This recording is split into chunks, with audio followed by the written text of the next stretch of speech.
Every year around fall, the Corpus Christi Veterans Center opens its doors as a reminder to everyone on what they do. In this edition of Military Matters, 3 News anchor John Thomas Cobo shows us the services they provide and how they hustle to save lives daily.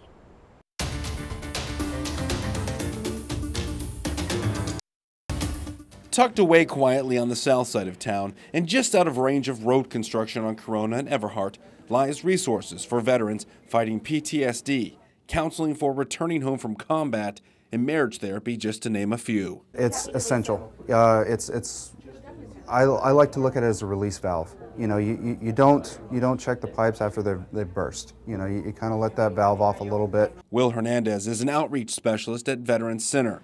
All of his services are free and confidential to our nation's heroes. We bridge that gap between private practice, VA proper, and we meet right there in the middle on their terms. Hernandez says the biggest challenge is reducing the number of suicides. You've seen those statistics here lately, 22 veterans a day lost to suicide. We're trying to make a dent in that. There are even groups broken down by wars such as Korea, Vietnam, the global war on terror, and Persian Gulf. Most of our employees and staff are veterans, if not combat veterans. Which means there are resources and someone to talk with no matter your age.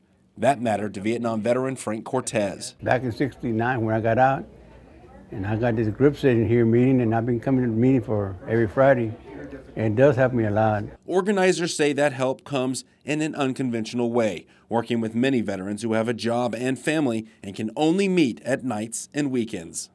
Reporting, John Thomas Cobos, 3 News.